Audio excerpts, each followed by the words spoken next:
Distinguished guests, please rise for the entrance of the 45th and 47th President of the United States of America, President Donald J. Trump. And His Royal Highness, Prince Mohammed ibn Salman ibn Abdulaziz Al Saud, Crown Prince and Prime Minister of the Kingdom of Saudi Arabia.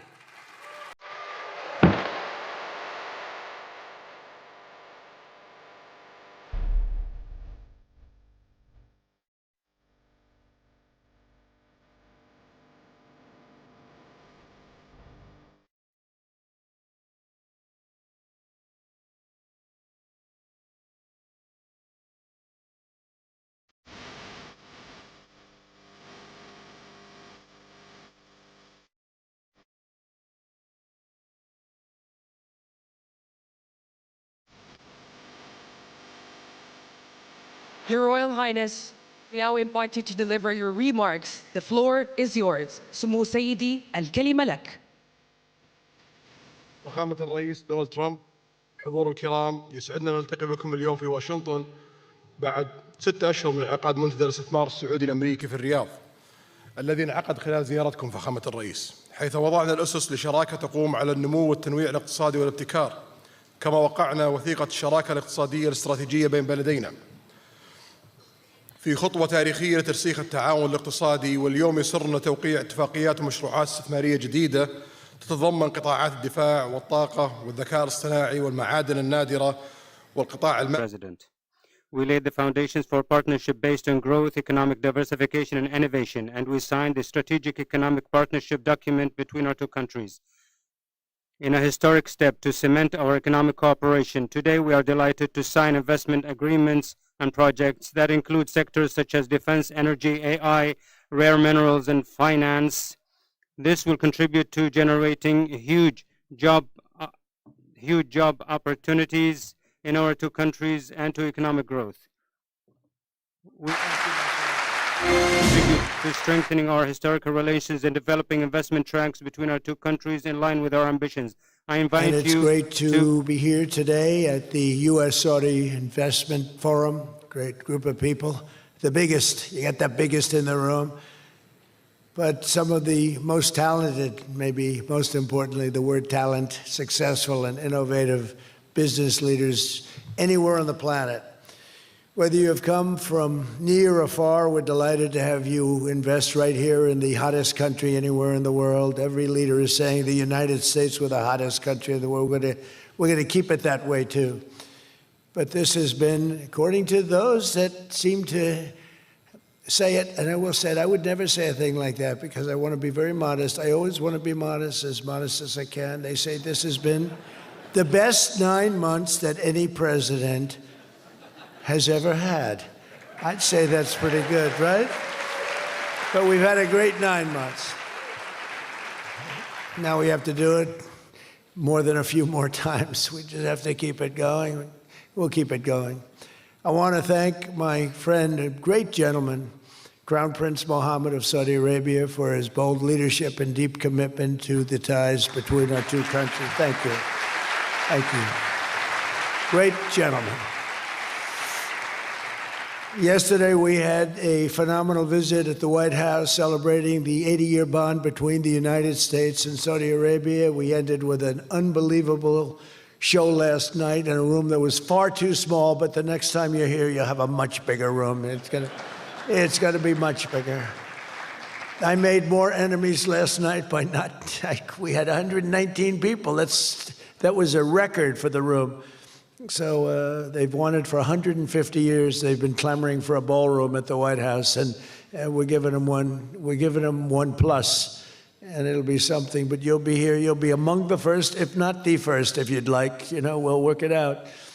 But you had a lot of people that wanted to be there. They really would have witnessed something that was really incredible. The entertainment last night was incredible, including our great opera singer, but including the military. The talent and the military musically is also incredible. So it was great to be with you last night. I think it was something to behold. We officially designated the kingdom yesterday as the major non-NATO ally. That's a big deal. It's actually a very big deal.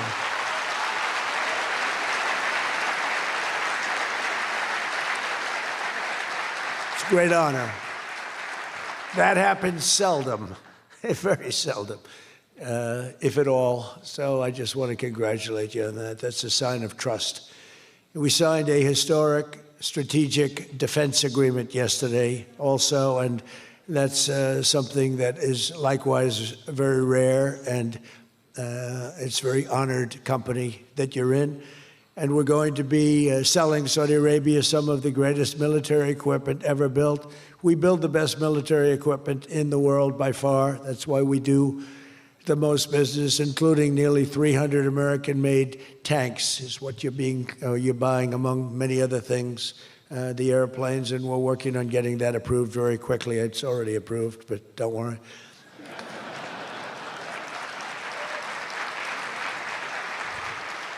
We have to go through a process. The process will take, Elon knows, the process will take about, would you say 24 hours? I think so. You're in good shape, very good shape. The partnership between our two nations is among the most consequential in the entire world, and together the Crown Prince and I are making an alliance stronger and more powerful than it's ever been before. We've had good relationships and frankly not good. You didn't have a good relationship with Barack Hussein Obama. You didn't have a good relationship with sleepy Joe Biden.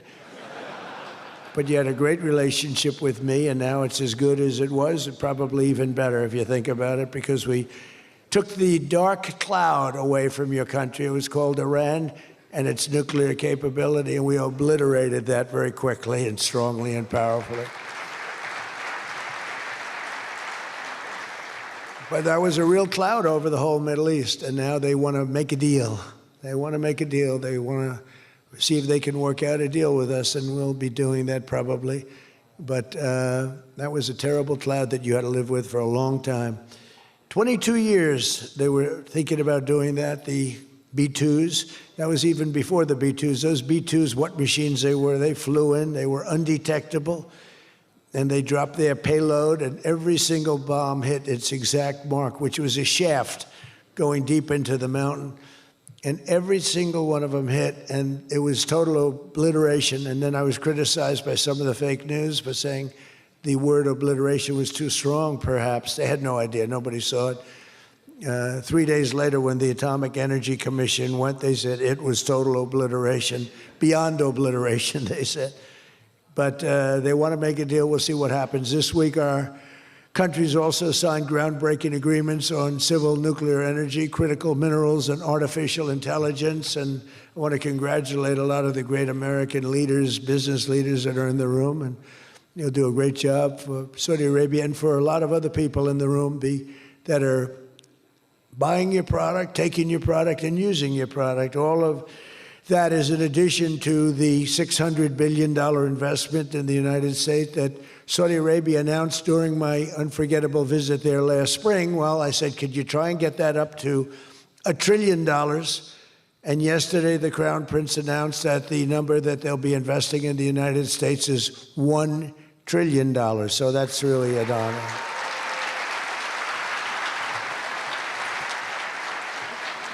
And we just took a picture backstage with some of the great business leaders and some of the great people, friends of mine from your country, and beautiful picture. And while we were taking the picture, I said, could you make it 1.5 trillion? So he's got something to think about. I don't know. We'll get something. I think we'll get something, Scott, right? But many of you in the room are playing a key role in making these projects happen, and we're told that $270 billion in agreements and sales are being signed between dozens of companies, and that's just happening today, $270 billion. That's big stuff. So on behalf of the thousands of American workers who I care about most, I want to thank you for bringing all those jobs and all those great opportunities to America and bringing great wealth to America. We've become a very wealthy country. We have a couple of little things. We're waiting for a decision. We hope that's going to be good, but if it's not, we always find ways, we find ways, but we've done things that nobody thought were possible, and We're taking in trillions and trillions of dollars. Tariffs have been, frankly, the best thing that's ever happened to our country. They've always been used against us, and we never had people that were smart enough to use them in the opposite direction. But now you do, and we have taken in trillions of dollars, and it's been absolutely amazing. We're going to be doing a dividend to the people, low and middle income, moderate income people, of at least $2,000. In addition to that, we'll be paying down debt very substantially. It's the kind of money we're taking in. And really, countries that took advantage of us are no longer taking advantage of us. Friends, some of our friends treated us far worse than our enemies on trade anyway, and we've got that all straightened out. And everybody's happy. They respect us again. You know, it's like one of those things. I think they like us better, and they actually respect us, and it works out much better for us, too. But I especially want to thank our numerous Saudi friends here today, including the ambassador to the United States, a friend of mine, Princess Rima. Thank you very much. Great job. Great representative you have. You sent a good representative. And many distinguished ministers and members of the cabinet, governor of the Public Investment Fund. Where's Yasser? Yasser's here someplace. Sometimes I see him dressed both ways. I don't know. It's cooler that way. I'd dress that way if I could. Yasser's terrific. He's a terrific man, actually. So thank you very much, Yasser. And Secretary Scott Bessent, who's been fantastic. Where's Scott? We're thinking about him for the Fed, but he wants no part of it. He likes being Secretary of the Treasury. I think we'll leave him. So let's cross your name off, right? Officially, right? Remember, you said that. I love the Fed job. To me, it's the easiest job in the world. You play golf for 28, 29 days, then you go and make a little speech, tell everybody, in the case of the current guy, the wrong information because he has no clue. But if you have good instincts, you know, it's all based on instincts. I see they want to hire 3,000 economists, 3,000, to report to the Fed chairman. What are they going to do? Take all this information? 3,000 economists. That's why they're spending $4 billion on renovating a building that should have cost $25 million to do. They should have spent $25 million. They're building a basement into the Potomac River. I could have told them that's very tough to do and it doesn't work and it's very expensive. But they're up to $4 billion headed by this clown. But we have 3,000, think of it. They want to hire 3,000 economists. So they took a poll and they interviewed 71 people. And of the 71 people, 2 people got it right. 2 people. One was a great economist whose name I won't tell you because I don't like him personally, but he is good. And the other one that got it the most right was a man named President Donald J. Trump. Do you believe it? And I didn't have an economist. Well, I had Scott. But we got it right, didn't we? Huh? We got everything right. Doug Burgum, where's Doug? Will you please drill a little bit faster? Between him and I'll tell you, you and Chris was great on television, and he's setting records. They're setting records, but I'll never be satisfied. Drill, you know, we got elected. Drill we must, I called it. Drill, baby, drill. Con Edison, a great utility from New York many years ago, they used to have it said, drill we must and dig we must. So when they were digging in a road, they'd have a sign, dig we must. Well, now we're putting those utilities to shame because I'm allowing all of those AI plants that are being built to build their own electric generating force, and they're building them like nobody's ever seen, and they're coming up with ideas and new contraptions like nobody's ever seen. And this way they can't blame me for not producing electric. I said, you produce it yourself. And actually, they didn't believe I was saying that because nobody ever thought of a thing like that. They're building a massive plant. They were going to hook it up to a 200-year-old grid. And you know that wasn't going to work because there's no way of doing that. No way we could have done that. And I had the idea. This was my idea, approved by a couple of people. I said, why wouldn't that happen? They're building a plant for $50 billion. You know, if you build a shopping center for $50 million, it's okay. It's not a bad shopping center. 500 million, you're talking about top of the line. 50 billion. So when it was first explained they're spending 50 billion, I said, no, you mean 50 million. No, sir, we mean 50 billion. And then I saw some of them that were the size of Manhattan. I said, they did mean 50 billion. And I said, well, what you're going to do is with that, how would you like to build your own electric generating plant? And they looked at me like I was crazy, because something like that, they really didn't understand it. The smart guys, they didn't understand it. They said to me at the next meeting, sir, the biggest problem we have will be electricity. I said, you don't understand. I told you last week, you're going to build your own. I'm giving you approval to build your own plant, and you will be approved within a period of 2 to 3 weeks. It used to take 20 years prior to termination. In other words, you would wait 20 years and you wouldn't make it. You'd be voted down 5 to 4. I said, we're getting you approved in a 2-week, 3-week period. In fact, Lee Zeldin, one of the superstars of this administration, I said, Lee, if it's oil and gas, get them approved in 2 weeks. If it's nuclear, add another week. Because some are going nuclear, and they're doing, be careful, they better be careful, but they are going to be careful. They're the greatest people in the world. So now they come back and they actually believed it, and now they're being approved rapidly, and we have things being built, the likes of which nobody's ever seen. We're leading China by a lot in AI, and we're also bringing auto plants in from Canada and from Mexico. They took them, and they're all coming back. They're all coming back because of tariffs. If we didn't have tariffs, I mean, they like the fact that we won the election by a landslide on November 5th. That helped. But they're all coming back, and they're coming back from Germany and Japan. Toyota just announced, as you know, $10 billion worth of new plants. They just announced it last week I went to various countries, and Japan was one of them. And Toyota's coming in with a $10 billion investment in 4 or 5 plants. Now, we're going to be more advanced than we were. So we led the car industry like 100% 50 years ago. We led the chip industry 30, 40 years ago. We had 100%. Then people came in and started taking it. I don't blame them. Taiwan, et cetera. They took 100% because we had no president that protected our industry. If we would have said, it's wonderful that you're going to Taiwan, we think it's great, but when you sell your product back into this country, there will be a 250% tariff. Nobody would have left. Nobody would have left. And Intel would have been a giant. Intel would have been, where's Jensen? Intel would have blown, well, he now owns a big chunk of Intel. He's got it figured all different ways. Where are you, Jensen? Stand up. You have done such a good job. And you had a good 2 days, I understand, right?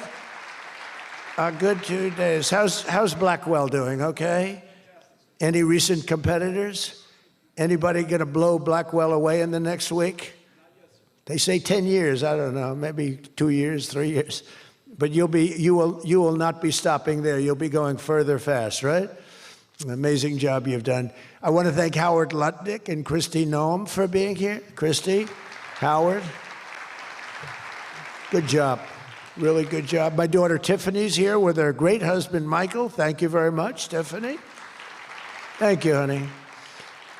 She was a great student. She went to Georgetown. She was a great, great student, and she finished really right at the top, and we were proud of you. And she was so proud, and her graduation got canceled because of COVID.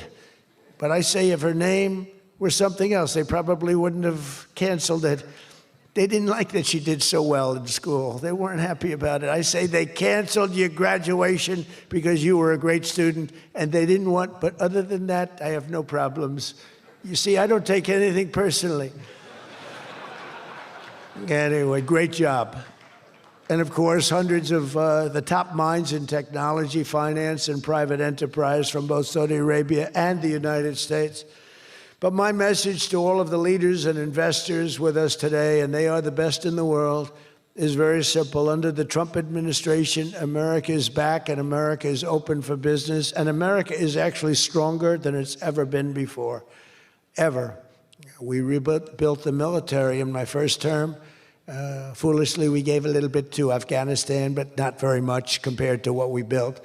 But now we're building it at levels that we've never done before. And in addition to that, we're sending a lot out to our allies, and we're making it possible for them to get it. I want those companies to build more plants, to build it faster. We want them to build it faster. The biggest problem we have is we have a backlog because it's so good. Every country wants our missiles, our jets. They want everything we have, and we got to go faster. We just have a new plane, the F-47. It won a very strong competition. It's the newest, and that was won by Boeing. By the way, Boeing is doing an amazing job of coming back. Kelly is doing a great job.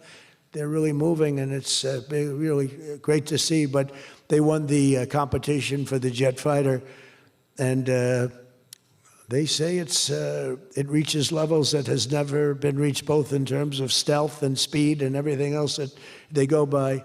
So they're just completing their factory, and they've already started work on the F-47. How did that number get chosen? I don't know, but I didn't pick it. I did not pick it. It was said, "Sir, we'd like to present you with the F-47. I said, "That's an unusual number. How did you pick that number?"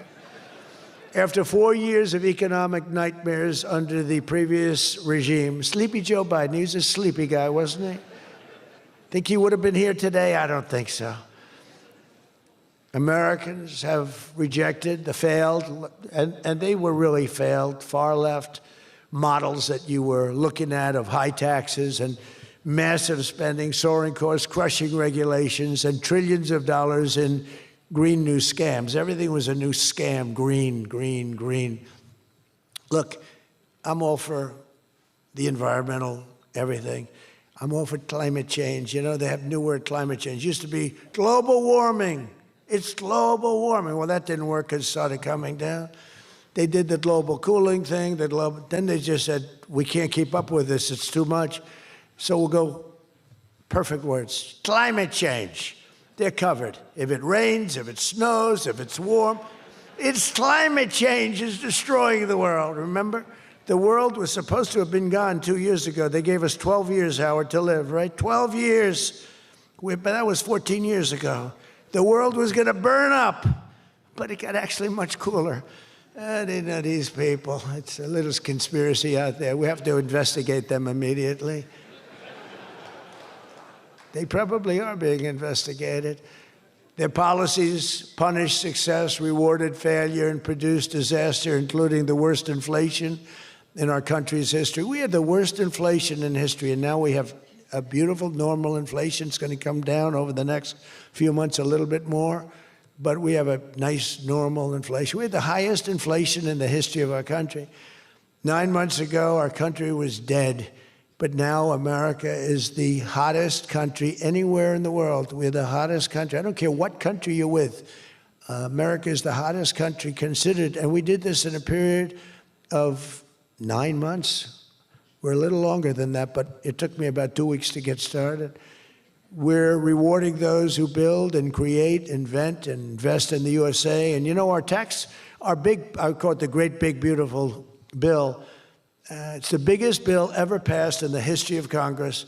And Scott and I and all of us, we sat down and we said, let's do it, along with the Speaker and John Thune and everybody, said, let's do it all in one bill. And a lot of people were they said, you'll never get it approved. And we didn't have a huge majority. We had a huge presidential win. We won everything. We won all 7 swing states. We won the popular vote by millions. We won everything.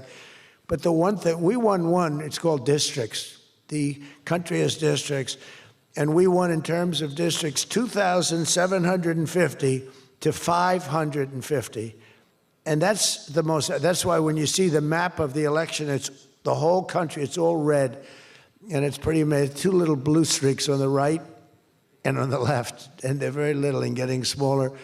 But it's been pretty amazing. But in 4 long years, Joe Biden secured less than $1 trillion. In 9 short months, I've secured $18 trillion to rebuild our factories, create hundreds of thousands of jobs, and bring back those Beautiful words, made in America. So think of that. He did less than $1 trillion in 4 years, and in 9 months, we've done more than $18 trillion, okay? That's called success. And we think that by the end of the first year, it'll be over $20 trillion. So, and thank you very much. You helped with that little boost you gave us, that little increase. We appreciate it so much. We appreciate you. So as just one example, under the deals being signed this week, workers at GE Aerospace, I think he's here. Where is he? Stand up. What a job you've done with your new engines. And where are you? You're there.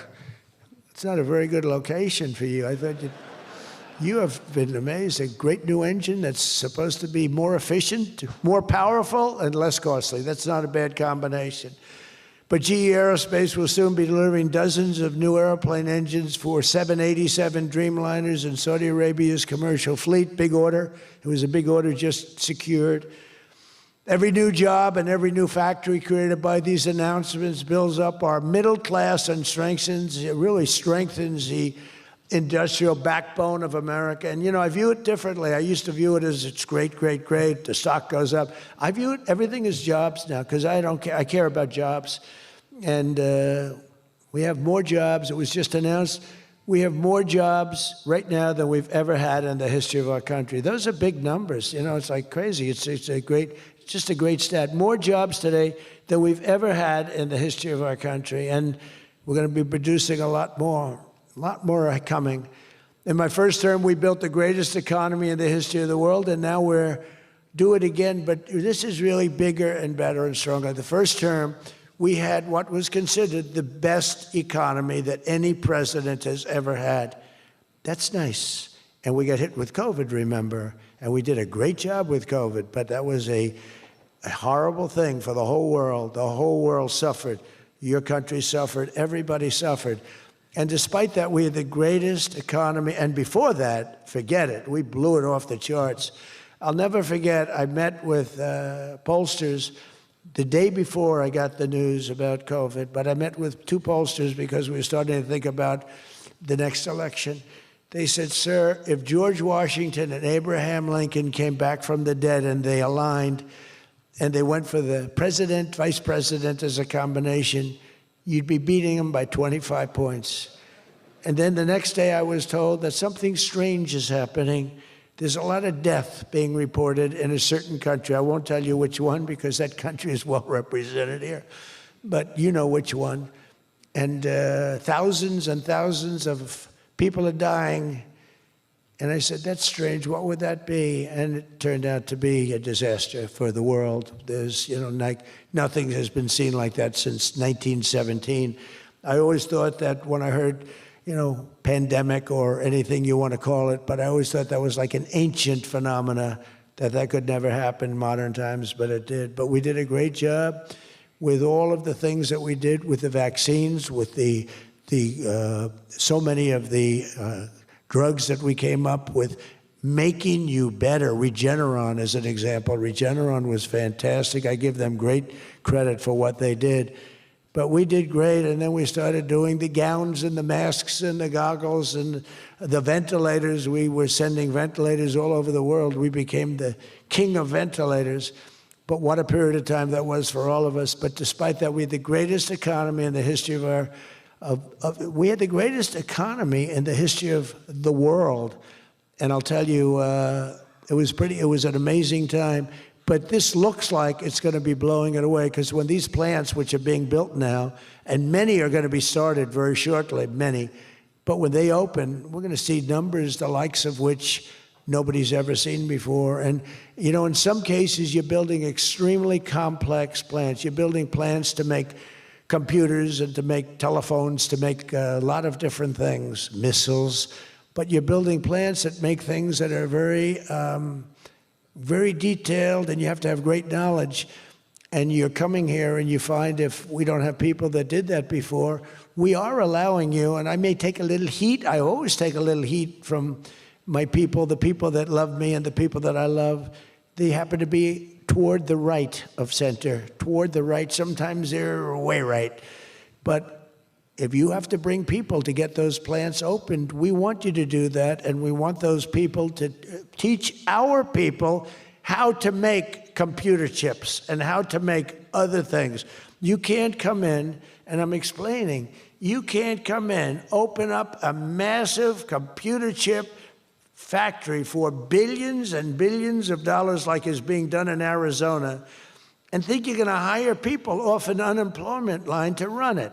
They're going to have to bring thousands of people with them, and I'm going to welcome those people. Now, I love my conservative friends. I love MAGA, but this is MAGA. And those people are going to teach our people how to make computer chips, and in a short period of time, our people are going to be doing great, and those people can go home where they probably always want to be. You know, when people are born someplace, they tend to want to go, and we have the greatest country in the world, but they want to go. But they're going to do. We had one case in Georgia where a battery factory, batteries are very dangerous to make. They're complex, much more complex than people understand.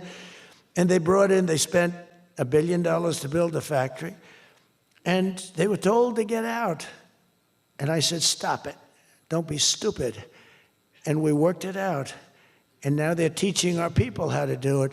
But they're going to have to spend, Jensen, I don't think you can open up a big plant with your friend from Taiwan where we're going to have 40 or 50% of the computer chip business at I don't think you can do that with people that don't even know what a chip looks like. Do you agree with that?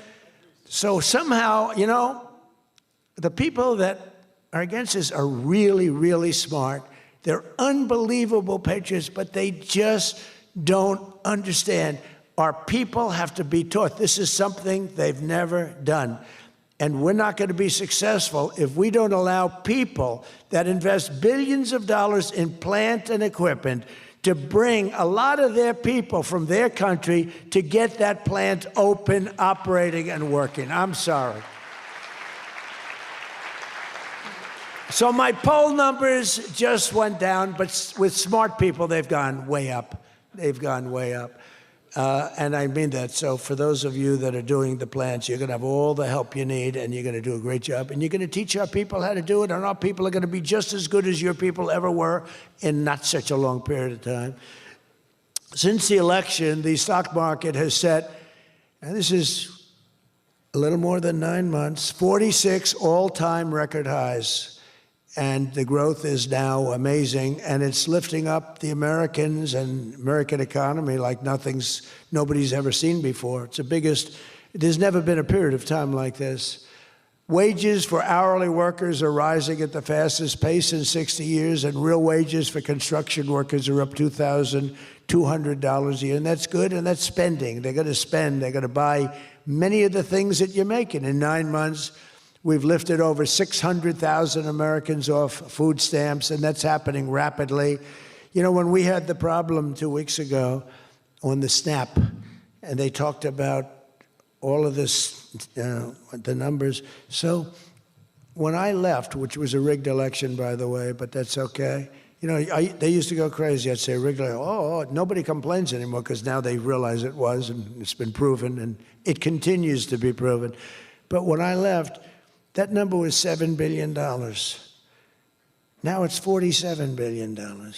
That's Biden. So if you think about it, if Kamala, who's the same basic thing, grossly incompetent, he was incompetent, they're all incompetent because their policies are incompetent. Open borders, men playing in women's sports, transgender for everybody. I mean, they got the worst policy. I don't talk about it too much because if I talk about it, they might change. So, no, I don't talk about it. I tell people, don't talk about it. Wait till 2 weeks before the election and hit the hell out of them. Right?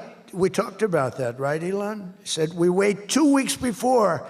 It's almost like you're in a war. Don't shoot yet. Don't shoot. Hold your fire. The enemy's rushing. Hold your fire. Don't shoot. Okay, now you can go.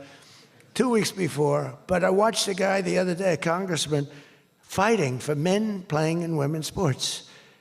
And the new weightlifting record for a certain weight was just set. The man was 119 pounds higher than a woman champion who was a phenomenal champion. beat her by 119, and he was an average lifter prior to transitioning. A lot of the Saudis that are sitting here saying, what the hell is he talking about, transition? They don't do a lot of transitioning. They're sitting here, the Saudis are saying, what is he talking about? They're saying, what do you mean women are playing against men? No, that doesn't happen, does it? Yeah, it does. These people are crazy. 1.9 million more American-born workers are employed today. Think of that, than when I took office. So we picked up almost 2 million workers, and more Americans are now working, as I said, than at any time in the history of our country. Under Biden, 1 out of every 4 new jobs went to increase the size of the federal government. So in other words, 1 out of 4 was a federal worker. Well, I love our federal workers, but that's not the way you can build a country. It's a short road to a disaster.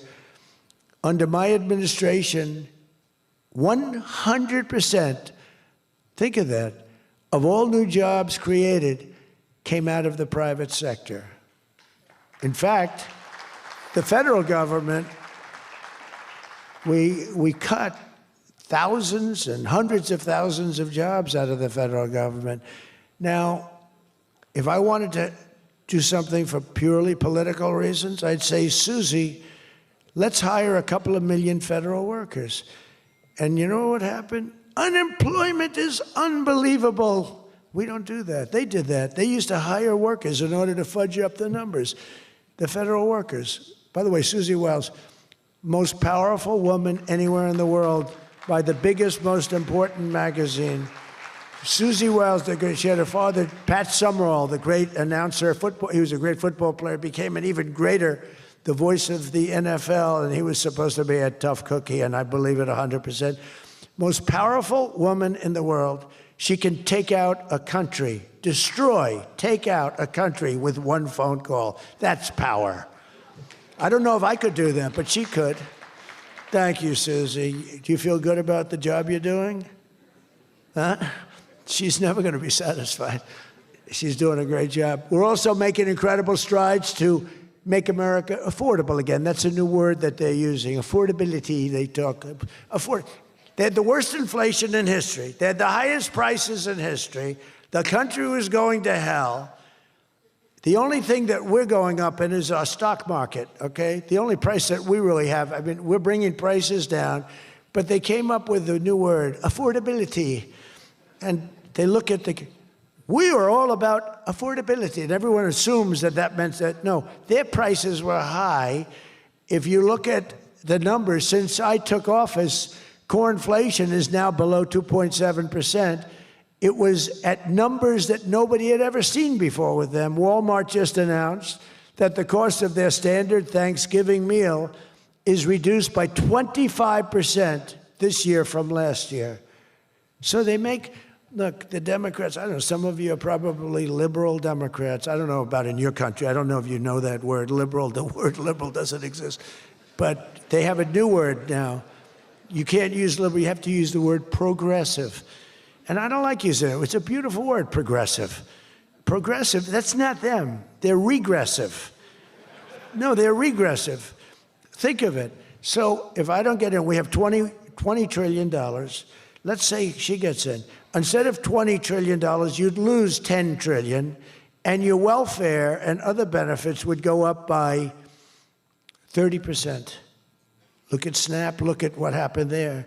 From 7 million to 47, from 7 billion to 47 billion, it would be that. So we would lose business, countries and companies and people would flee our country. They would flee, and all of the other things would go up.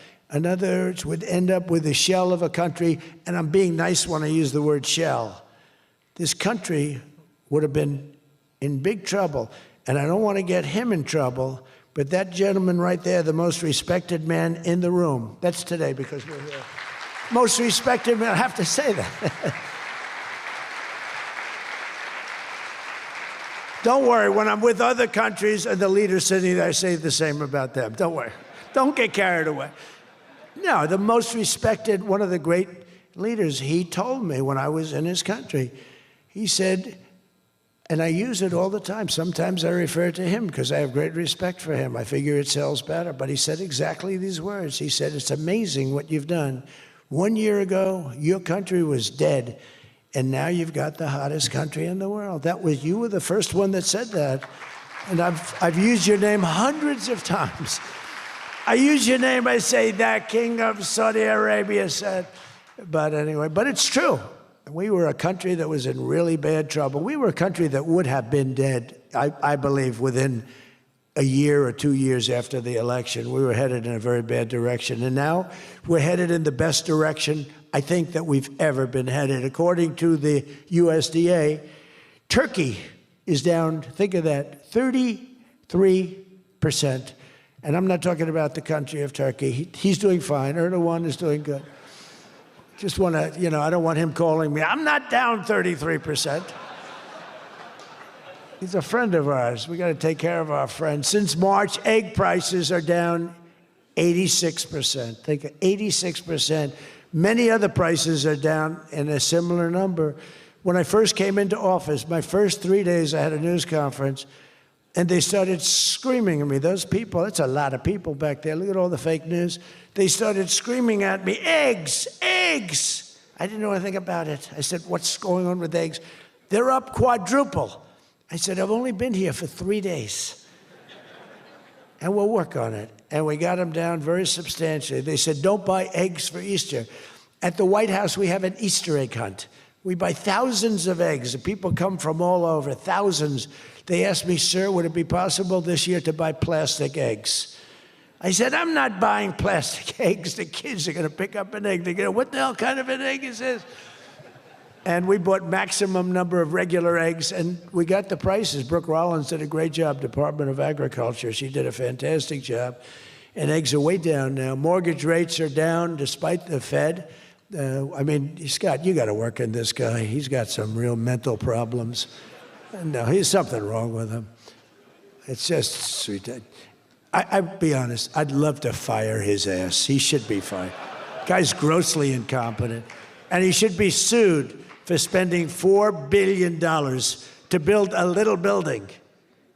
I'm building a ballroom that's going to cost a tiny fraction of that, and it's bigger than the whole thing put together. You got to work on him, Scott.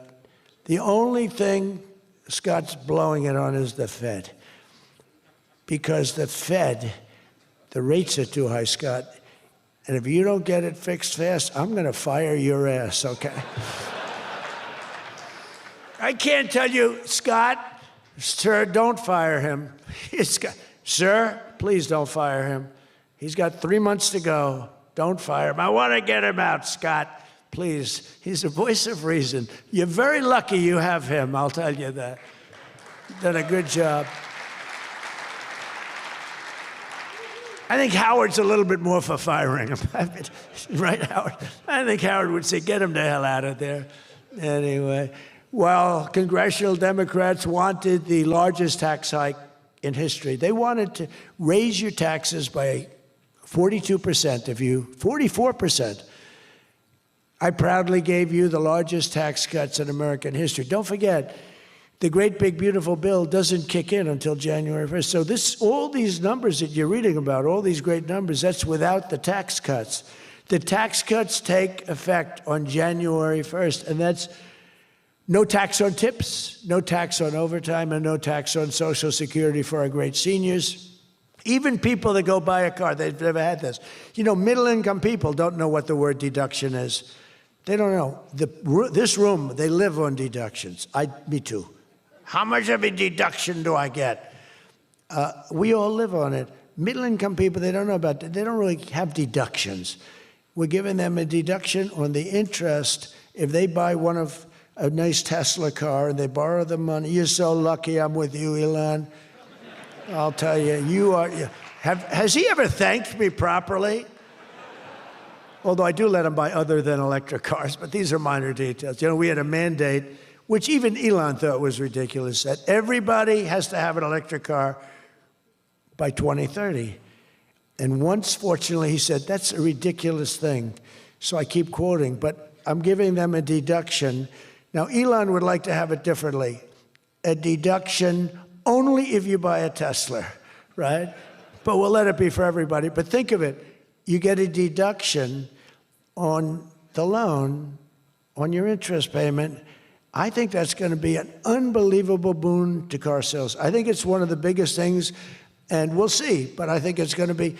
And the biggest thing I've done for business and jobs is deductibility, where all of that money that you're spending, 100%, think of it, expensing for all new equipment purchase, factory construction, including structure. Every single thing you're allowed to deduct, expensing 1 year. And that's what made our first tax bill, in my opinion, more than anything else, bringing your money back in. We have that, we have everything. Trillions of dollars, hundreds of billions, but trillions of dollars.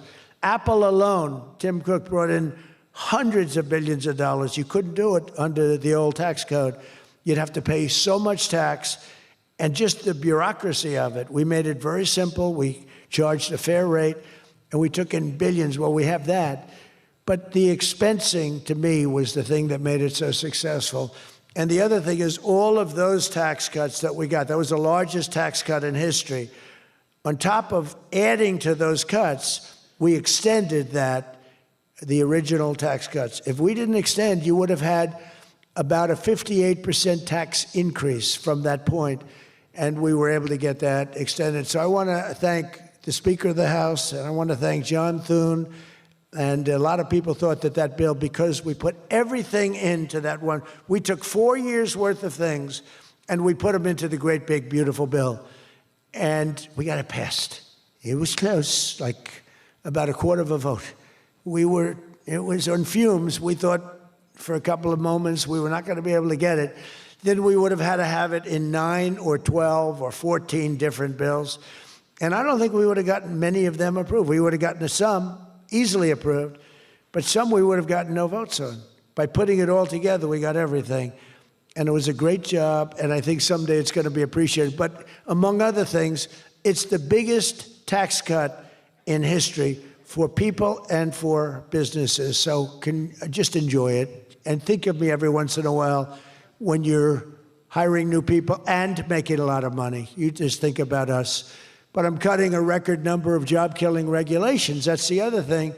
And I've already slashed more than $1 trillion worth of regulations this year.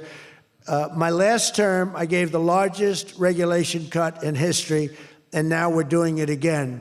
In fact, for every new regulation, they're mandated to cut 10. And so far, it's for every new regulation, they've cut 30. So they have the idea.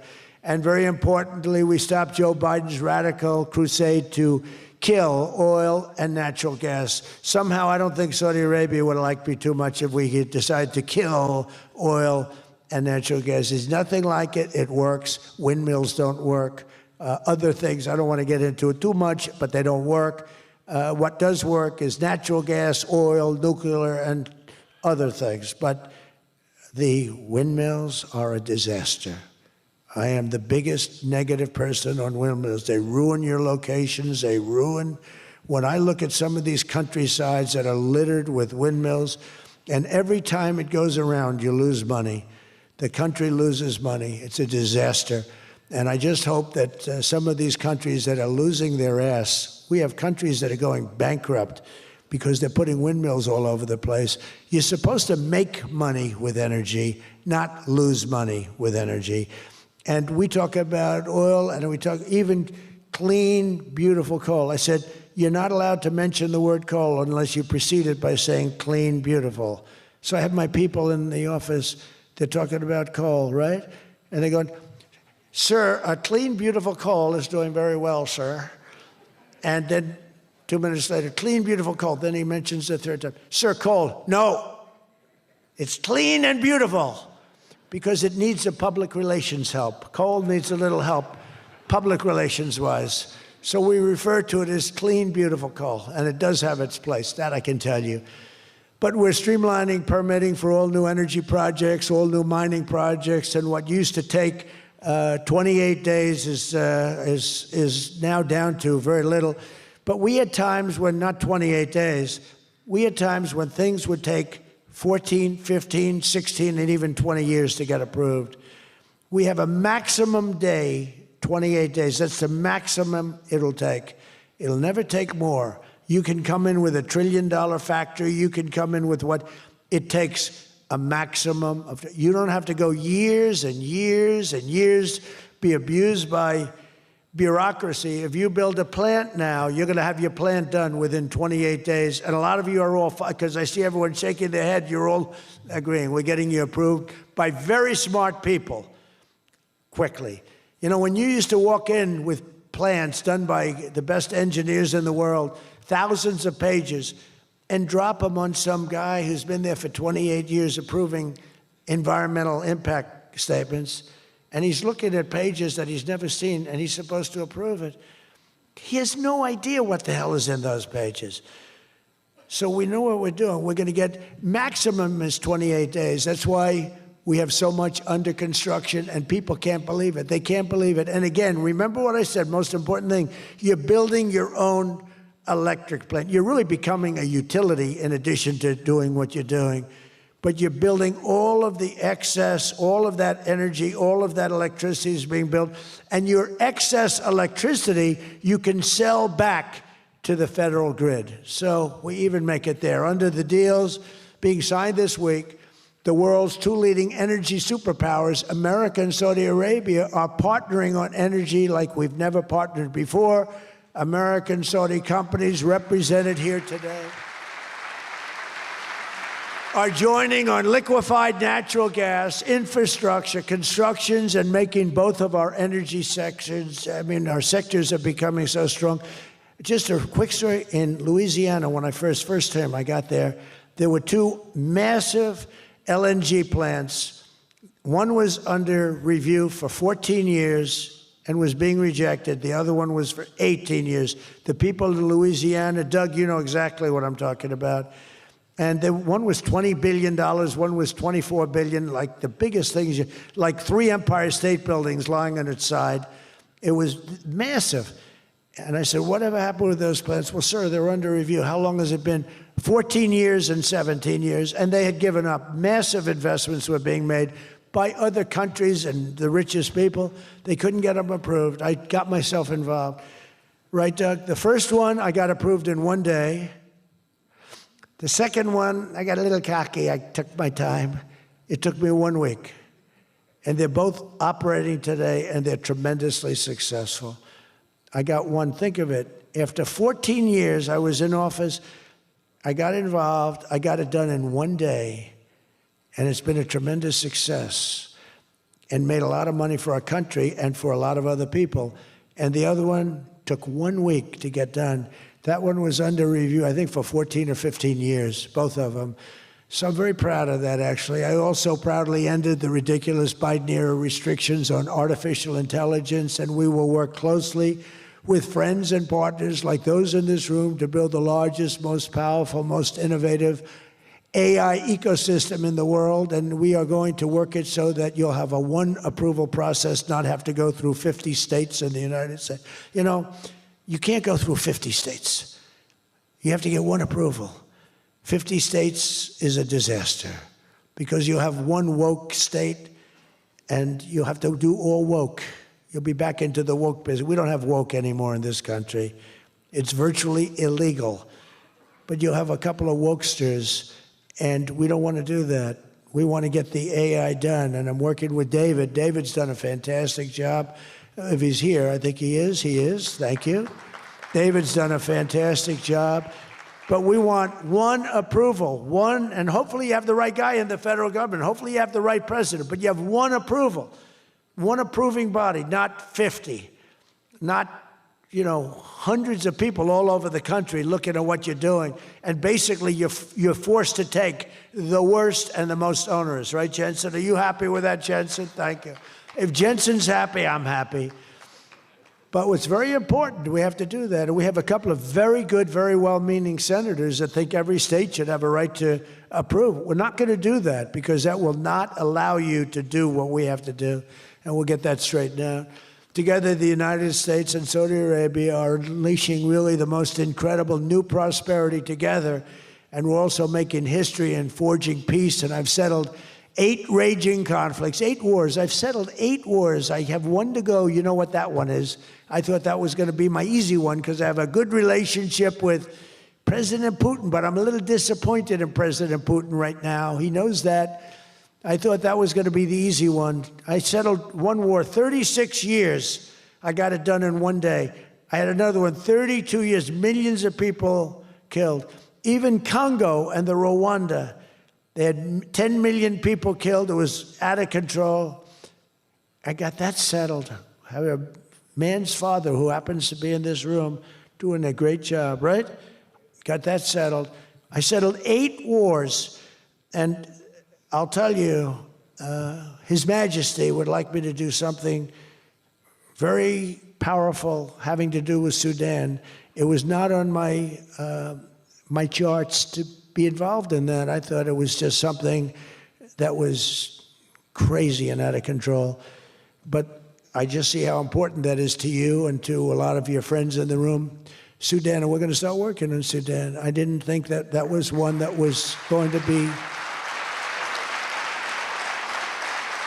so easy to do, but we're going to start working. Mohammed said, yeah, thank you. Thank you to you. No, it wasn't on my charts because I'm good at settling disputes, and I've always been. I've done very well with that over the years, even before this. But you know, I was talking about the different wars, and it's, look, India, Pakistan, they were going to go at it, nuclear weapons. I said, that's okay, you can go at it, but I'm putting a 350% tariff on each country, no more trade with the United States. No, you can't do that. I said, I'm going to do it. Come back to me, and I'll take it down, but I'm not going to have you guys shooting nuclear weapons at each other, killing millions of people, and having the nuclear dust floating over Los Angeles. I'm not going to do it. They said, we don't like that. I said, I don't care if you like it or not. So I was all set. I told Scott, 350% tariff to settle that war. If you don't, we'll make a nice trade deal. They were in the midst of a deal. Now, no other president would have done that. Another guy would have, like Joe Biden, doesn't even know what countries we're talking about. He wouldn't have any idea. There'd be no tariffs, no nothing. Just the whole world would go to hell. But no, I used tariffs to settle all these wars. Not all of them. 5 of the 8 were settled because of the economy, because of trade, because of tariffs. So I did this. But, and then I'll tell you what, the Prime Minister of Pakistan called me. Thank you very much. He actually said I saved millions, and he said it in front of Susie. He said, President Trump saved millions and millions of lives. He doesn't even know that, but he saved millions of lives, and he talks about it. And I got a call from Prime Minister Modi saying, we're done. I said, you're done with what? We're not going to go to war. I said, thank you very much. Let's make a deal. But I saved a lot of people, millions of people, on many other wars. Azerbaijan, you know what was happening there? I settled that. That was going on for many, many years. Actually, Putin called me. He said, I can't believe you got that one settled. We've been trying to settle that one for a long time. I said, don't worry about that. Just let me settle your frickin' war, okay? You don't have to help me. I don't need any help. I need help with your war. And it'll get done. But working with the Crown Prince was amazing because he mentioned Sudan yesterday. And he said, sir, you're talking about a lot of wars, but there's a place on earth called Sudan. And it's horrible what's happening. And I viewed it as being just sort of a freelance, no government, no this, no that. And he explained the whole culture and the whole history. And it was very interesting to hear. Really amazing, actually, to hear. And, you know, we've already started working on that, okay? He said that would be the greatest thing you can do. That would be greater than what you've already done. That was your expression. Is that a correct expression? Pretty good. So we're working on that. We started about 30 minutes after you explained to us the great importance of that. I view it differently now than I did just a day ago. But we also, as you know, we had a historic ceasefire. We ended the war in Gaza. And 2 days ago, incredibly, the United Nations Security Council backed the Trump peace plan, and we have a great peace plan. We have peace in the Middle East. This is a strong peace, too. They say, oh, it's tentative. It's not. This is a very strong peace. We have 59 countries signed on. And when there's problems, I'm getting calls from countries. They want to go in and lead the fight to solve the problem if we have any problems. But right now, it's looking very good and endorsed. They endorsed the United Nations, what's called the Board of Peace, chaired by a person called Donald J. Trump. I accepted the chairmanship. They asked me to be chairman. That's what I needed. It's just a little more work. But it's a great honor. That'll be the greatest board ever assembled. When you see this board will blow every board away. And I believe we're going to be lucky enough to have the Crown Prince be a very distinguished member of the board. But we're going to have the heads of the Board of Peace, and I think it will go long beyond Gaza and the Middle East. I can see that going long beyond. There'll never be anything like this in terms of, I know you all have wonderful boards, but this is going to blow it away. It's going to blow them all away, and it's going to do some really good. So in the coming months, the Crown Prince and I are going to ensure that the ceasefire and everything else that's going on that's so positive in the Middle East, hard to believe. I mean, I've grown up, peace in the Middle East. I used to have peace in the Middle East, but never happened. We have peace in the Middle East. It's an amazing thing. Nobody thought, 3,000 years they talked. Nobody thought it would happen. In just 9 months, our administration has achieved more than most other administrations achieve in 8 years. And we're leading again in just every country. We want to win. We want to win for you. We want to win for ourselves. We want to help our allies. We want to change our enemies. We want to change our enemies. I'm being nice when I say it that way, but we want to change them.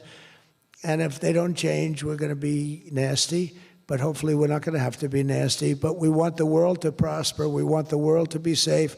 Our alliances are flourishing like they haven't before. And, you know, they're respecting America again. They didn't respect us. We were like a bunch of stupid people.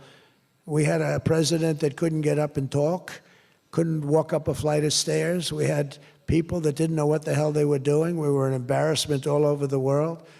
But now we have people that are respected at levels that we've never seen before. So I just want to tell you that this is a group that I respect. I read every single name of every single person sitting in each and every seat. And I either know you or I know of you. This is an amazing group of people. And it really is headed by that gentleman sitting right smack center with 2 seats in between him. He wants plenty of room. And he's going to be the king of Saudi Arabia right now. He's the most distinguished gentleman. He's my friend. And thank you very much for what you've done for us, and we will always be with you. Thank you, Mohammed. I appreciate it. Thank you, everybody. Thank you very much. Thank you.